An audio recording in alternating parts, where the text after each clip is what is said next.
Hi, my name is Shuchi Talati and I am the director of GUTTERSNIPES. 3 years ago, I packed up my life in Bombay and I moved to Los Angeles to go to film school. At the first day of film school, the very first day, I heard a bunch of pitches for stories and there was one that stood out to me. I'm Joe Aaron, I'm the writer for GUTTERSNIPES. The inspiration for the story came to me from my daughter. I'm the father of a child who has autism, and one of the things that I think all parents worry about, especially a parent who has a kid with a disability, is what happens to my kid if something happens to me. If I'm not there to protect her, what happens to her if she's out on the streets? And I didn't know the answer to that. I'm alone on my own, and that's all I know. I'll be strong or be wrong, oh, but life goes on. Oh, I'm just a girl trying to find a place in this world. Oh, I'm just a girl.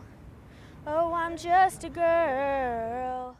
GUTTERSNIPES is a story about a homeless girl who is just making it. She's barely surviving. And on this day, she comes across a 12-year-old autistic girl who's been abandoned. Joe decides, well, that's an easy mark. I'm just gonna mug her. But the next day, something happens inside Joe, just a little twinge of compassion. And it's something she hasn't felt in a long time.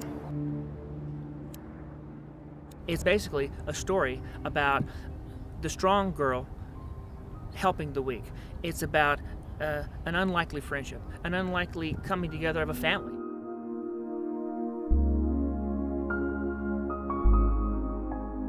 Hi, I'm Steve Nicolaitis, and I have been in the motion picture business for about 35 years now, and in those 35 years I've had the incredible good fortune to work on 3 sort of seminal movies about growing up. In the 80s, it was Stand By Me. In the early 90s, Boys in the Hood. And in the early 2000s, School of Rock. And now, in another decade, here comes another great script called GUTTERSNIPES. It's a wonderful story, beautifully written by Joe Aaron. And I hope that I can work on a 4th great teen adolescent movie, GUTTERSNIPES. It should be made, it needs to be made. It will find an audience because its heart is pure and its message is very strong and universal. So when we started working on this film, there were 2 people, just me and Joe. And then soon the team grew to 5, and then it grew to 10, and every day it keeps growing.